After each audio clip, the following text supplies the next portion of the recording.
Olá, meus amigos. É com grande satisfação que nós damos início a essa aula, a esse nosso encontro.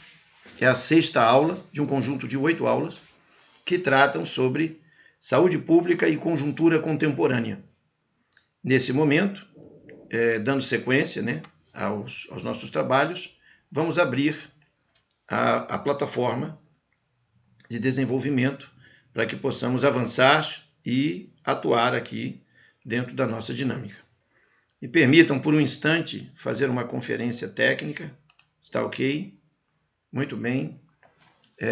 Eu sou o professor Jean Alves Cabral e eu sou brasileiro, natural do Rio de Janeiro, casado, membro da Academia Brasileira de Ciências, a academia esta que foi criada em 1910, é a mais antiga academia do Brasil, na área de ciências.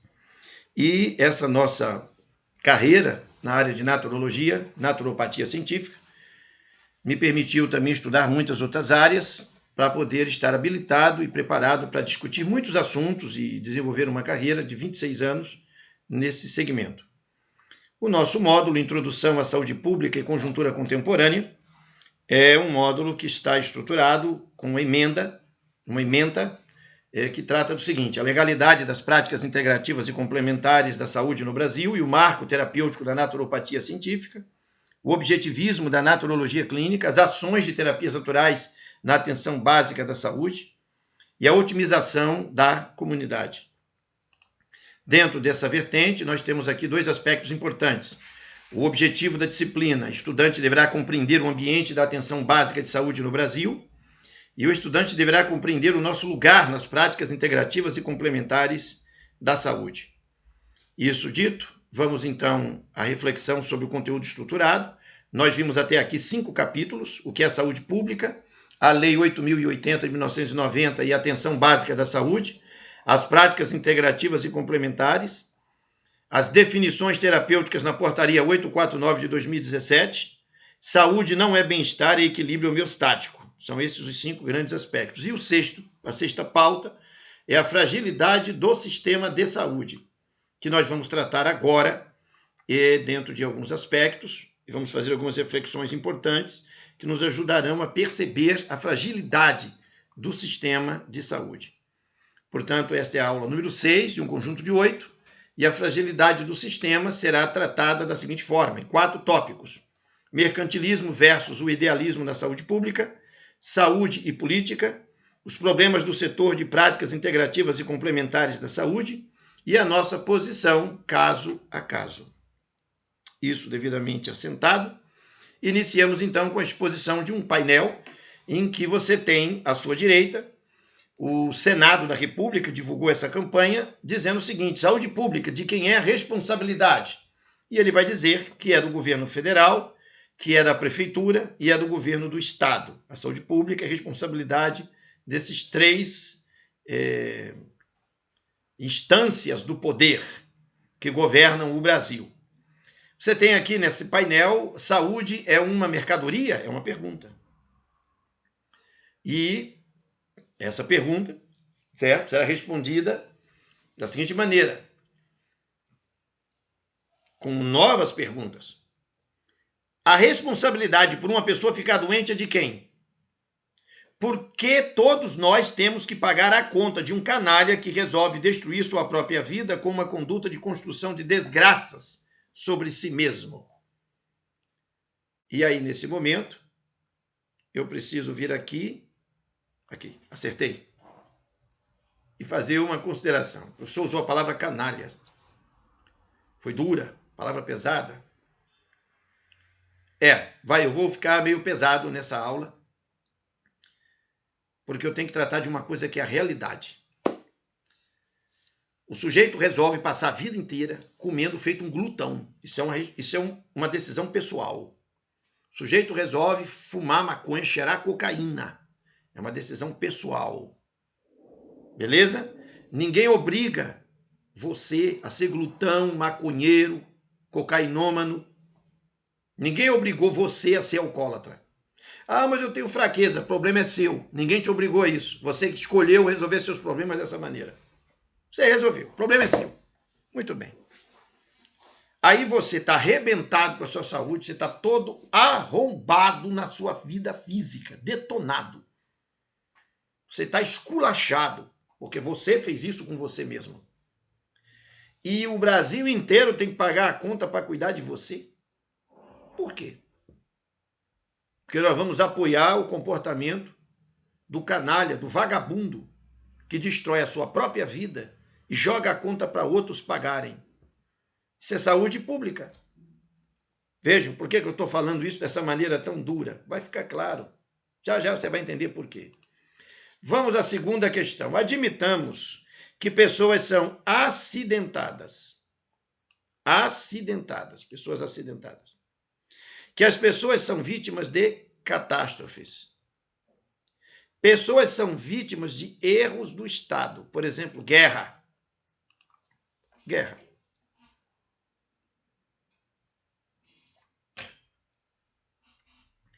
Digamos que as pessoas são acometidas de situações de abandono. Abandono. Idosos que não têm como se defender, crianças que não têm como se defender. Houve uma catástrofe, houve uma guerra, houve um acidente, houve abandono. Nesses casos, nós vamos ajudar. O coletivo social tem que ajudar. Mas o sujeito escolhe que ele quer se acabar, se destruir, comendo errado, bebendo errado. Nós vamos pagar a conta? Não, ele que pague a conta. Ele que assuma a sua responsabilidade. E é aqui onde entra meu argumento. Duro, mas verdadeiro, legítimo. Mercantilismo versus idealismo na saúde pública. Meus amigos, idealismo, o ideal é um sonho. É uma coisa que eu gostaria muito que acontecesse. É uma coisa que eu gostaria que acontecesse. Mas ela não vai acontecer. Porque o mercado é a verdade, é a realidade, é a vida concreta. Você está usando roupa? Foi o mercado que possibilitou que você comprasse essa roupa e tivesse essa roupa. Você não estava nu. Tem luz aí na tua casa? Você tem comida? Tudo isso é mercado. Alguém produziu, vendeu, que levou, que fez, que aconteceu, está aí na tua mesa para você comer. O mercado está em todo lugar. Isso é a realidade da vida. O sonho de um mundo perfeito, onde os interesses de mercado não existem, isso aí é conversa para quem gosta de fantasia. Eu estou fora. Eu gosto da vida real. O meu cliente chega no meu consultório sofrendo por um projeto de vida ruim. O que eu vou fazer por ele? Trabalhar para tentar resolver de maneira objetiva. Meu amigo, pare de comer errado. Beba mais água. Faça atividade física. Eu vou trabalhar dinâmicas, práticas, imediatas para recuperá-lo. Não vou ficar de lorota, conversa fiada, mimimi. Por que eu estou falando isso? Porque uma pessoa que escolhe ficar doente, a responsabilidade pela sua doença é dela. Não é do governo federal, do município e do governo estadual. Isso não existe. Isso não existe. O governo do estado é responsável pela minha saúde. O governo do município é responsável pela minha saúde. O governo federal, o Ministério da Saúde é responsável pela minha saúde. Isso é ridículo. Ridículo. Patético. Responsável pela minha saúde sou eu. Daí, nós somos confrontados por ideias ridículas como esta aqui. Vamos para o campo da política. Saúde e política. A saúde é um direito, não é um negócio. Quem será o idiota que fez esse tipo de campanha e desenhou isso no muro? Porque isso aqui é uma foto tirada de um muro. Um dos pensamentos mais idiotas já produzidos por movimentos que pensam que são políticos é esse aí do quadrinho. Por quê? Porque para existir um direito, alguém tem que cumprir um dever. E a pergunta objetiva é: quem é o idiota que vai trabalhar de graça para atender aos doentes que escolhem viver uma vida de vícios e desgraças, destruindo o próprio corpo e a própria mente? Ora, é óbvio que, com essa conversa mimimi de que a saúde não é um negócio, os sujeitos que escreveram esta besteira comem, se vestem, precisam tomar banho e um lugar para dormir à noite, e estão interessados em dinheiro para terem isto, certo? Então, essa maldita frase é em si um reflexo de um negócio. O negócio do emburrecimento de quem segue uma tolice destas. Não tem outra maneira de explicar. Tem que ser duro, agressivo mesmo, para ver se chacoalha a cabeça do indivíduo. Tem um monte de gente achando que saúde não é um negócio. É direito. Certo, mas se você tem o direito de ter saúde, quem é que vai dar esse direito a você? Alguém vai ter que trabalhar, né? Certo, mas quem foi que disse que saúde é um direito? Saúde é uma responsabilidade. Saúde nunca foi direito. Saúde... Está errado dizer que saúde é direito. Você não tem direito a ter saúde. Você tem responsabilidade de ter saúde.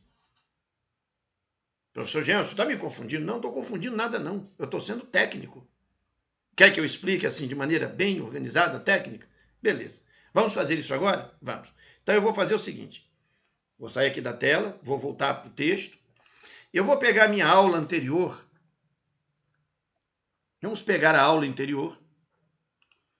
E eu vou abrir aqui.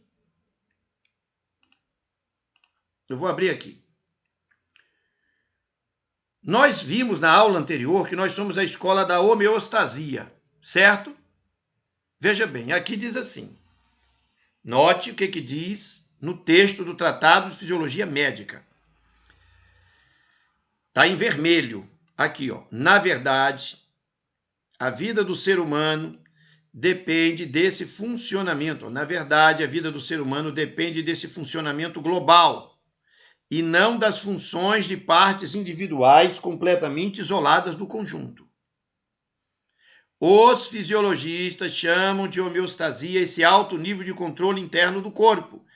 Ora, atenção, nas doenças, mais do que nunca, esses equilíbrios funcionais ficam alterados, isto é, a homeostasia fica enfraquecida.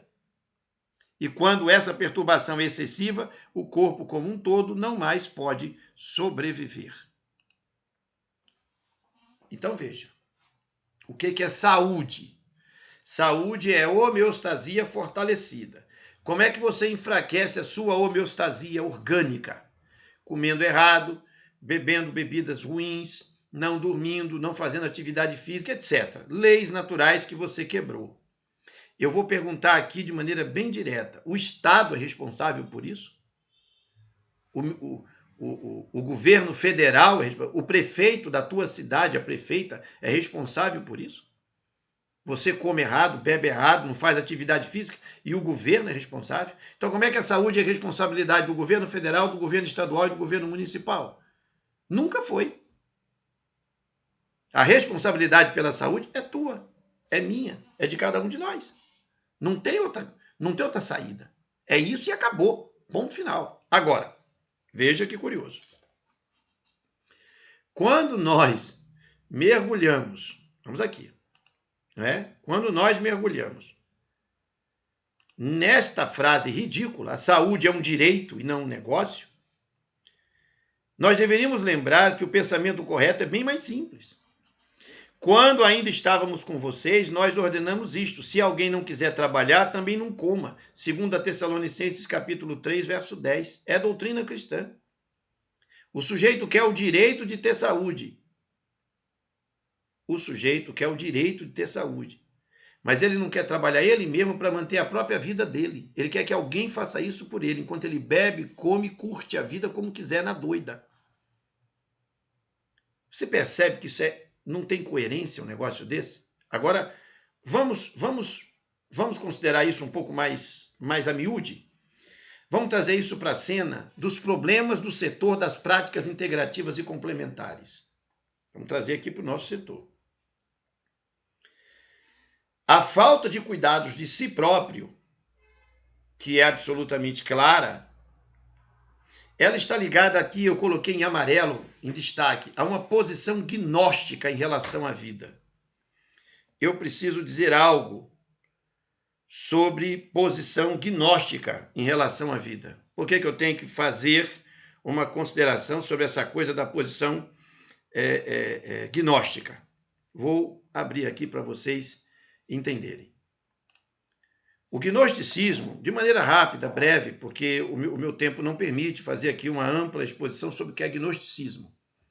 Mas o gnosticismo, que pode ser estudado aí na internet, tem muito material à disposição, ele é uma linha de entendimento da vida em que a pessoa que acredita, que é agnóstica, ela acredita que existe uma energia suprema, a força de Guerra nas Estrelas, a energia vril dos nazistas,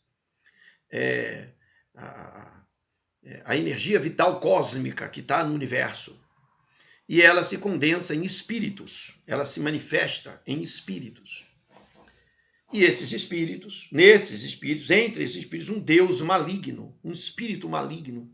O criador deste mundo é um espírito maligno, para o gnosticismo.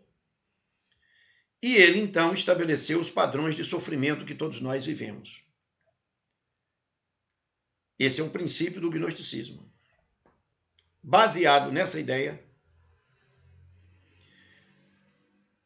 ele nos jogou aqui neste mundo, esse espírito maligno, esse Deus maligno.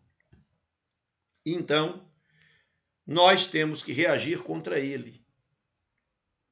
Como é que a gente faz isso? Primeiramente, dentro dessa doutrina, pela gnose, que é o conhecimento. Conhecimento de quê?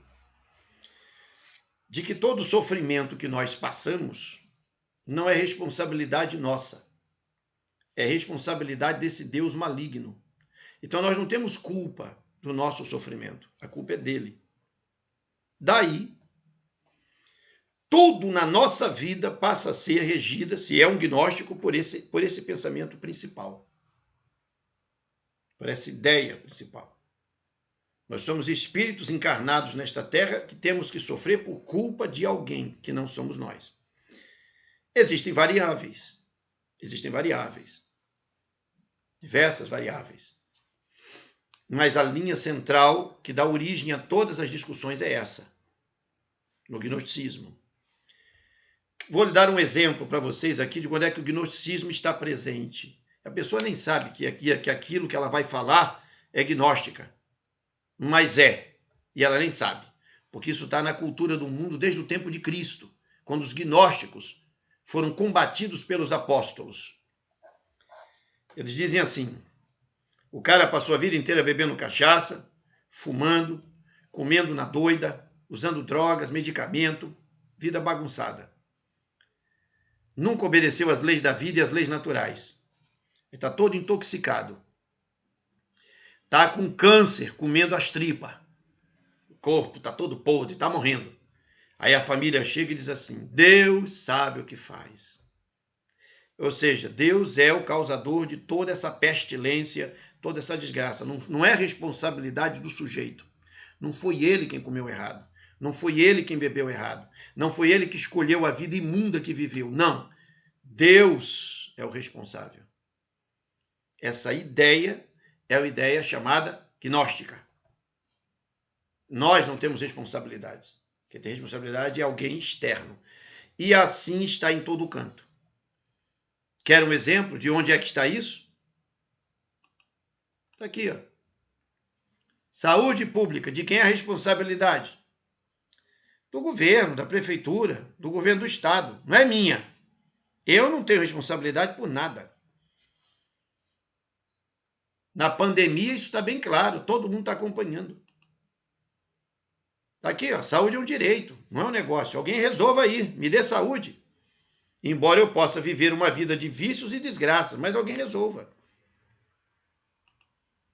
Quando nós chegamos aos problemas do setor de práticas integrativas e complementares, isso fica muito claro. Nós temos que enfrentar o cartel alopático mercantilista de doenças. Olha aqui, o cartel alopático. O que é isso? O sistema de saúde todo, ele só lida com doença. Ele não lida com a causa das doenças. Quem é que lida com a causa das doenças? Pela portaria 849 de 2017, vimos nas aulas anteriores, naturopatas. Nós vamos discutir a origem das doenças e não os sintomas. Esse é o nosso trabalho. Mas e aí? Existe um cartel. Quem é que vai derrubar o pensamento médico, alopático, todo o sistema de saúde? Bilhões e bilhões movimentando de dinheiro. Eu não tenho essa capacidade. Outro problema? Cartel das indústrias farmacêuticas. Quem é que vai derrubar a indústria farmacêutica? Se você que está me ouvindo, está acompanhando as aulas, for uma pessoa séria, decente, digna, honrada, pessoa honesta, e você for para a internet, você vai ver o governador do estado de São Paulo, agora do ano 2020, fazendo uma declaração no mês de junho, julho, desse ano 2020, dizendo que ele estava acertado com o laboratório da China para trazer uma vacina contra a peste chinesa, que deu origem à pandemia. Está aí na internet. Mas ele diz que isso já estava acertado em agosto de 2019. Mas essa peste chinesa só chegou no mundo todo a partir de 1º de janeiro de 2020. Como é que em agosto do ano anterior ele já tinha acertado com o laboratório que ia fornecer a vacina? Ele diz isso de uma tribuna dentro do Palácio do Governo. Eu não vou discutir o mérito do caráter deste infeliz. Isso é um infeliz, um homem infeliz. Ele não tem felicidade naquela alma. É uma alma podre, porca. Porque se o que ele disse é verdade, então ele sabia que essa peste chinesa ia ser jogada no Brasil em agosto do ano antes dela chegar. Sinistro. O que eu quero considerar, vou botar aqui na tela, as indústrias farmacêuticas mandam e mandam muito. E elas mandam tanto que aí você tem o cartel da indução da população às doenças. O que é isso? A população come mal. A população come mal. A população bebe porcaria. A população não sabe o que é saúde. Não sabe. Porque não é ensinado na escola pública, não é ensinado na igreja. As famílias não sabem trabalhar isso. Não há um projeto sério de saúde pela qualidade de vida. A portaria 849 de 2017 abriu uma brecha, uma porta, abriu uma frestazinha numa janela para os naturistas poderem passar por ela e ensinar a população que saúde não se adquire e se cultiva. E você é responsável pelos seus problemas. Você é responsável pela sua vida. Tome conta da sua vida. Se você é mãe, pare de adular filho. Mande ele tomar vergonha na cara e cuidar da vida dele. Essa é a realidade. Mas aí o sistema faz todo mundo, induz, bombardeia de mídia, propaganda, tal, para o pessoal encher o bucho de refrigerante. Aí você toma lá o cocão, né? 2 litros de refrigerante, enche o seu bucho de refrigerante.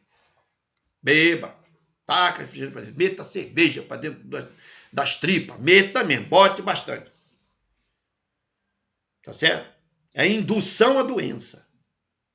Você é induzido a comer errado, para ficar doente, para se lascar nessa vida. Quem é que fez isso? Alguém que depois quer que você vá para o sistema hospitalar. Para usar o quê? Medicamento. Isso é um mercado, isso é um negócio. Isso é um negócio. Aí vem um bobalhão e diz assim, queremos, como é que é? Saúde é um direito, não é negócio. É um imbecil. O cara que escreve isso é um imbecil.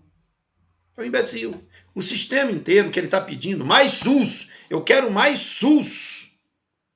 Eu quero mais SUS. Onde é que está escrito isso? Eu quero mais SUS? Está escrito aqui. Ó. Aqui. Ó. Mais SUS. Mais cidadania.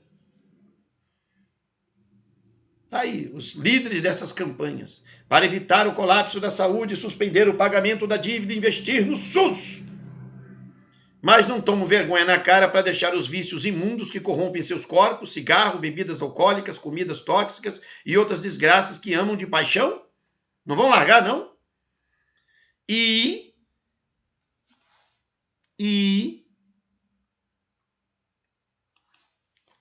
quem foi que disse que um sujeito livre para viver se matando não é um cidadão com plenos direitos de ser destruidor de si mesmo? Quem é que proibiu ele de arrombar com a sua própria saúde? Ninguém. E a saída que essa gente encontra é: seja um caloteiro e não pague pelos serviços que você utiliza. Coloque na conta de alguém e chame este alguém de Estado. Mas o Estado somos todos nós, que, devido a esta cultura gnóstica de irresponsabilidade total conosco mesmos, achamos que devemos fazer a luta contra os que exigem que tenhamos vergonha na cara e sejamos responsáveis por nossa própria vida. Está aqui o problema. O cartel da indução da população às doenças.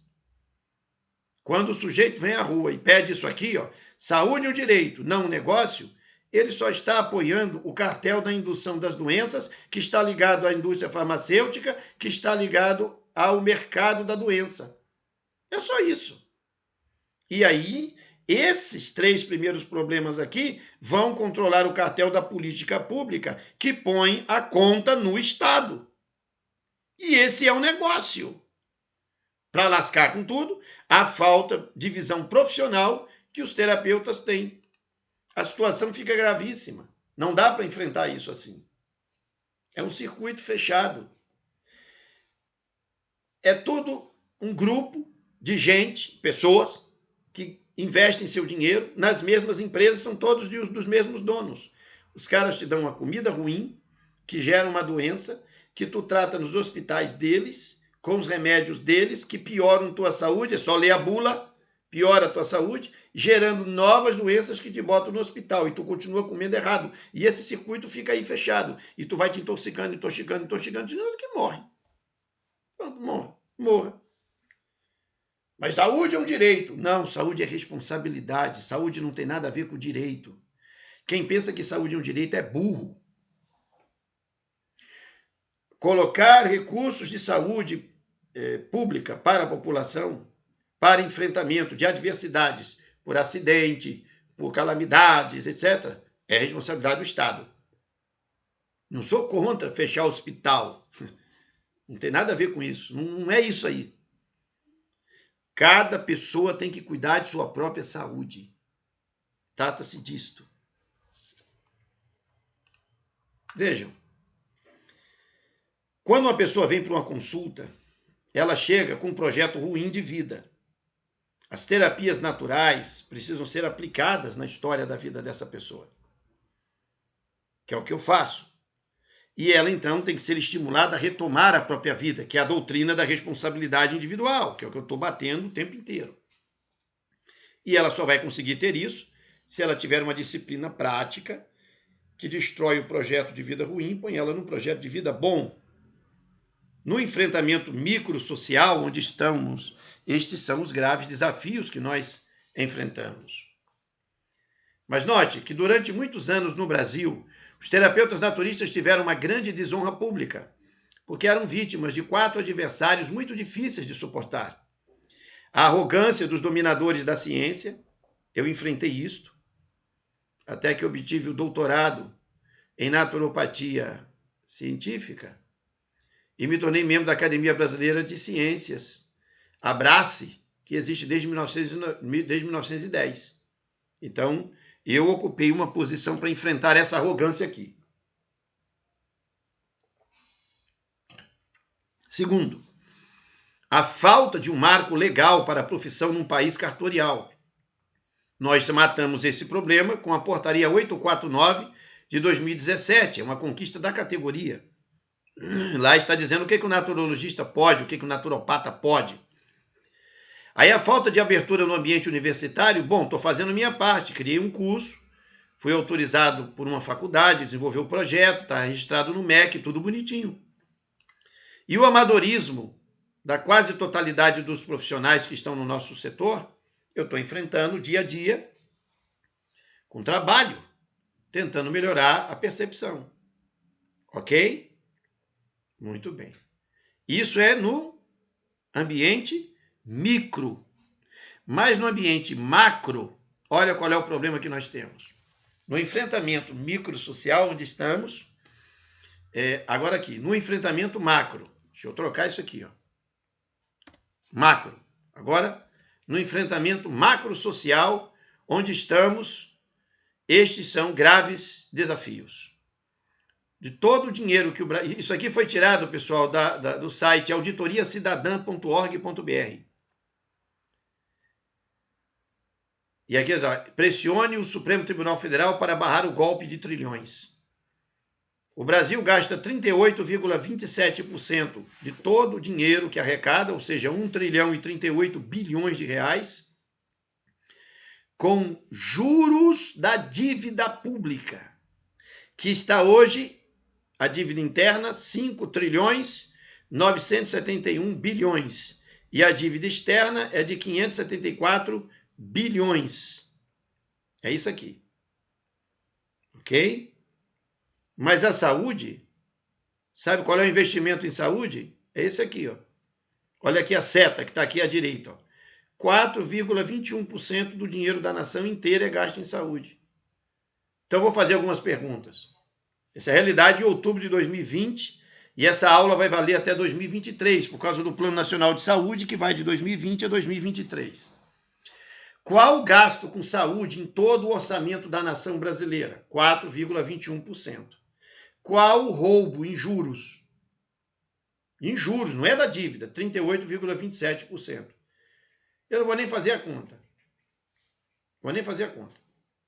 Mas é claro que é praticamente 9 vezes o dinheiro todo que é gasto para a saúde do Brasil, 9 vezes o dinheiro que é gasto na saúde do Brasil pelo governo federal, 9 vezes. É só para pagar juro de dívida. Juro de quem?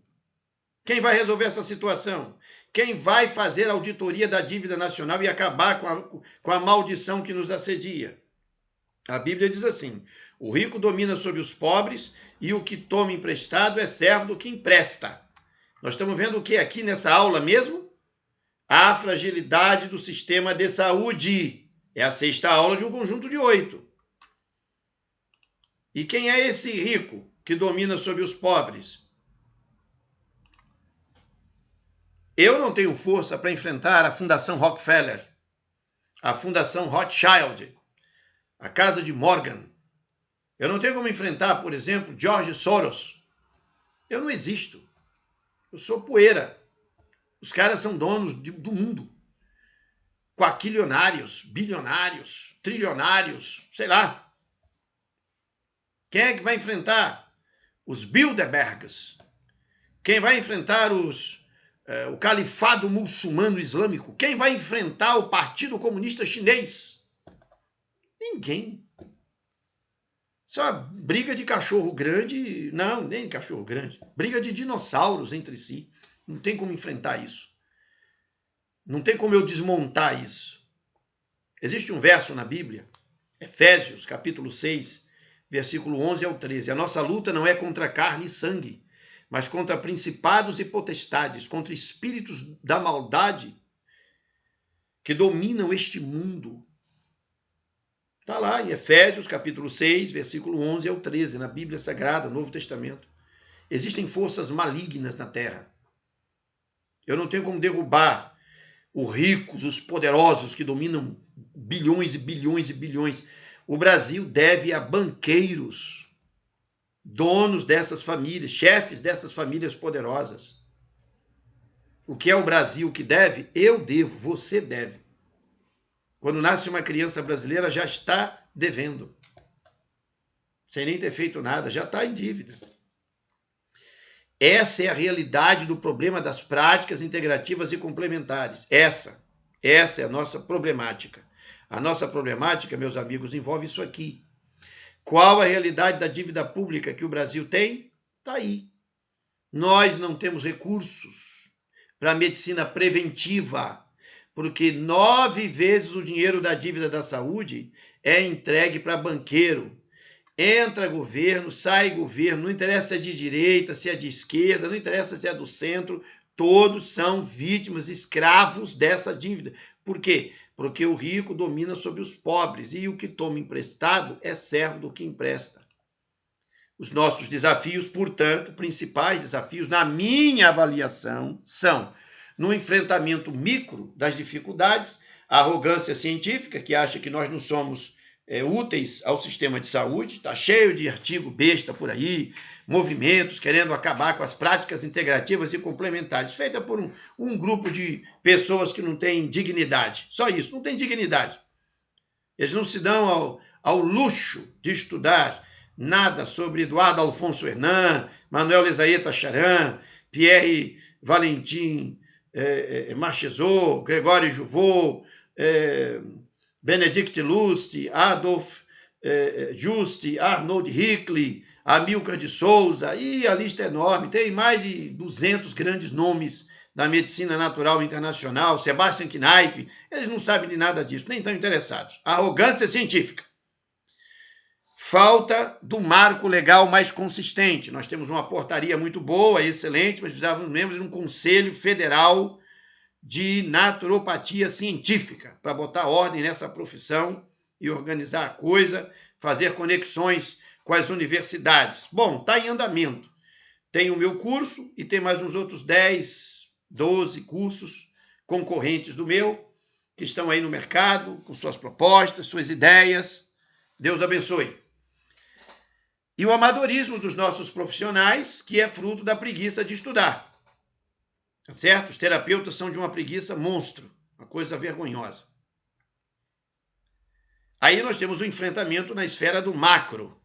O que é isso? Enfrentamento na esfera macro. A dívida pública nacional, tá certo? A dívida pública nacional, já falamos dela aqui, é um problema brabo, não há dinheiro para investir, o poder público não vai investir em prevenção, em educação para a qualidade de vida, a não ser aquilo que já vimos nos sites. Por exemplo, você não tem uma campanha de marketing para induzir o brasileiro a ler como ter uma alimentação mais saudável. Não tem nada, não tem campanha sobre alimentação. Tivemos uma pandemia horrível em 2020, teve uma campanha do governo, de nenhum nível, ensinando o povo a como prevenir as doenças. Nada, teve nada. Porque não tem dinheiro, é o que dizem. Mas esse dinheiro da saúde, eles têm 9 vezes o valor total do dinheiro investido na saúde para dar banqueiro, que está se lixando para nós que somos seus escravos. Sucateamento do setor da saúde. Bom, como não tem dinheiro, está tudo quebrado, está tudo caindo aos pedaços por aí. Um negócio horroroso, horroroso. Os movimentos ditos sociais manobrados com doutrinas ridículas como essa que eu mostrei dos cartazes aí. Saúde é um direito, não é um negócio. Isso é conversa de movimento social imbecil. Com ideia maluca na cabeça. É óbvio que é um negócio.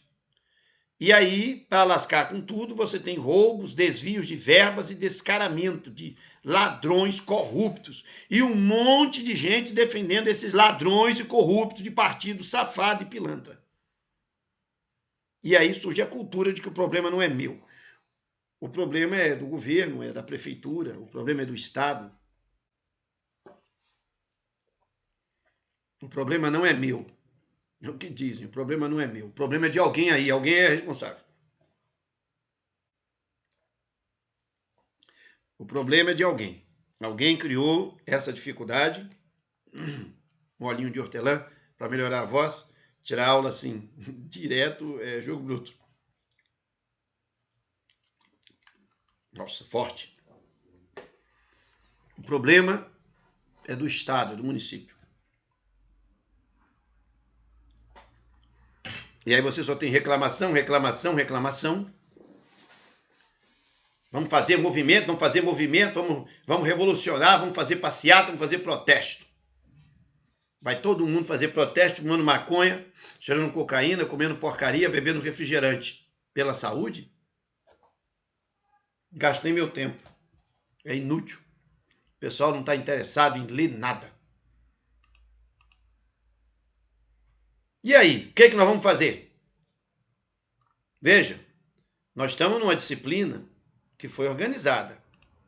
Ela trata de 4 pontos. Mercantilismo e idealismo na saúde pública, já vimos. Saúde e política é uma calamidade, já vimos.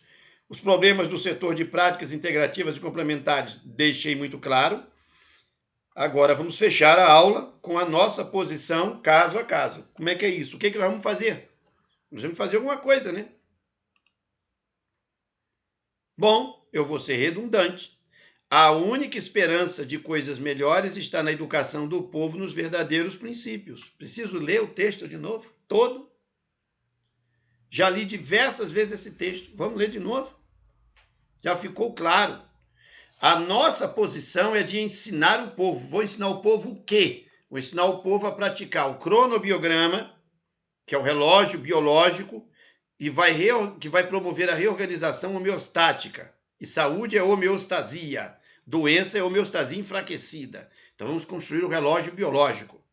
Em seguida, vamos orientar sobre alimentação natural e água, partindo dos documentos do próprio Ministério da Saúde, que estão aí nos sites que eu já mostrei nesse módulo. Vamos trabalhar com produtos de apoio especiais, que são fitoterápicos e complementos alimentares, também divulgados pelo material do Ministério da Saúde. E aí vamos aplicar terapias de apoio, que no nosso caso são 12 modalidades técnicas interessantíssimas, geoterapia, a terapia do repouso, que é a clinoterapia, calistenia, que é atividade física bem planejada, enfim. Terapias e técnicas de apoio.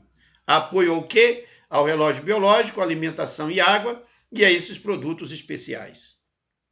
Quero concluir essa aula com esse pensamento. Porque cada um de nós dará conta de si mesmo diante de Deus.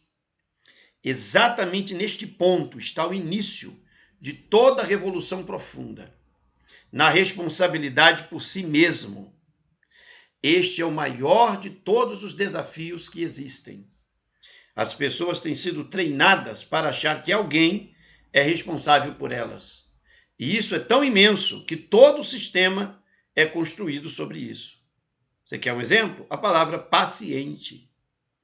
Mas, na verdade, meus amigos, cada um de nós deve cuidar de si. Se você conhece alguém que gostaria de conhecer o nosso curso, o nosso projeto, por favor, convide-o para assistir ou navegar no nosso site convite.naturologiaclinica.org ou visitar o nosso portal naturologiaclinica.org. Eu sou o professor Jean Alves Cabral, do site www.professorjean.com. E foi uma grande honra e uma grande satisfação poder compartilhar essas reflexões dentro desse conteúdo estruturado do nosso curso com você. E até a nossa próxima aula.